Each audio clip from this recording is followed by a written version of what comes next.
Hi guys, Todd Ritchie here, checking in from my therapeutic retreat down here in Mazatlan, Mexico. Look at how beautiful it is here. I'm actually on the rooftop next to my swimming pool and my juice bar. And I wanted to talk a little bit today about one of the basic premises of our model. We talked a little bit before about behavior follows belief creates your reality. We started broaching the subject of you being the creator of your experience.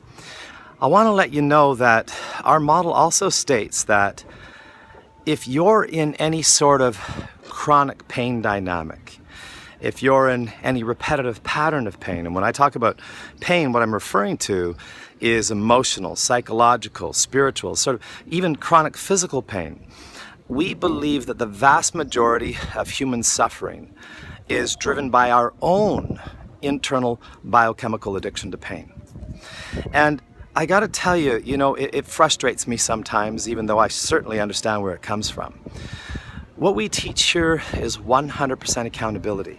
What that means is it's not somebody else's addiction that's causing you pain. And that's really confusing for people because most of us think it's other people's behaviors and our circumstances that are causing the vast majority of our pain. But our model challenges you to look in a different direction. Our model challenges you to look at yourself because that's the only thing that you have any control of. And so we have this thing we call the 100% accountability barrier. And when people first make a commitment to that 100% accountability, they realize as they start to superimpose their life over the framework of that model that they haven't really been that accountable at all. They realize that they blamed their wife for this, and they blamed their kids for that, and they blame their boss for this, and they blame their genetics for that, and they blame the doctor for this, and they blame their teachers for that, and they blame the government for this. And guys, I gotta tell you, to the degree that you have the ability to take accountability is the thing that will actually empower you to make change in your life.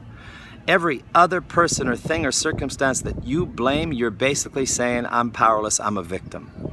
Now, somebody who's lying on a couch right now and struggling with depression, and it's been diagnosed as clinical depression, and they've been on antidepressants for a long time, is calling me an asshole right now.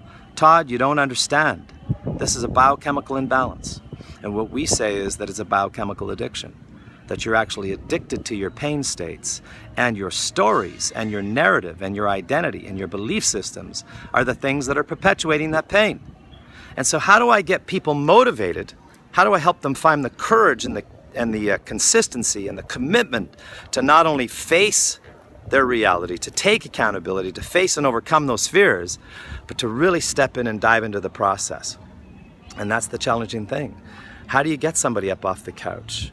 How do you teach somebody that anxiety is in fact an addiction, that there's biochemical rewards for that anxiety, and that every pain state, every chronic or repetitive pattern of pain, or almost every, the vast majority, are in fact simply something that you become addicted to? Well, first you would have to understand that we become addicted to pain, not pleasure. And I don't want to get into the brain science. But what I have to tell you is that the only way out of your pain state is not by waiting for the government, not by waiting for your husband, not by getting your boss to give you a raise. The only way out of your pain state is to look inside and to take 100% accountability. I want to tell you one more thing about accountability, and it's critically important, because one of the driving forces of addiction is this concept that we call less than. What does less than really mean? Is it just insecurity? Is it low self-esteem? Yeah, it's all those things. It's how any version of me not feeling good enough, feeling strong enough, confident enough, and you combine that all together, and that we call less than. And that less than is at the root of all addiction and all dysfunction.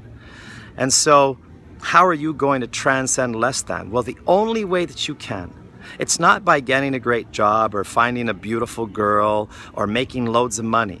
Those things are temporary. And when those things are taken away from you, your self-esteem plummets again. You're basing them on extrinsic factors, not intrinsic, not authentic. The only way, literally the only way, and I know this is a bombastic claim, the only way to build lasting self-esteem and to transcend less than is 100% accountability. Saying, I'm the creator of my experience and I'm the only person who can get me out of this. That in a moment I take accountability for my life and I choose to create something different. And that's a magical moment. And when people go to rehab or they go to treatment and they think that it's 28 days or 60 days or whatever, there's no magic number of days. We get healed in a moment. And it's the moment that we choose and we decide to be the masters of our destiny, to take control of our life and to choose to be 100% accountable. That's when you start to fall in love with you. That's when you start to feel empowered, and that's when you'll start to see change. So what's my challenge to you today? Tackle 100% accountability. And you won't get there. You'll think you're committed to 100% accountability, and you'll realize how many people you blame, how many excuses you have for why things aren't going your way.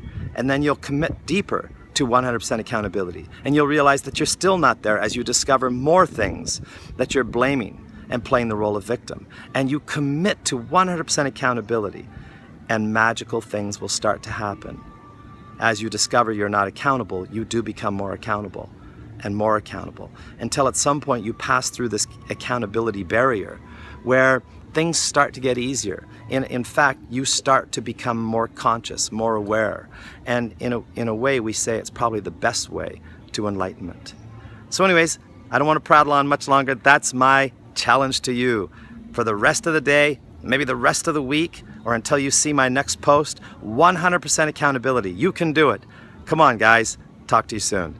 Leave a post below. Take care.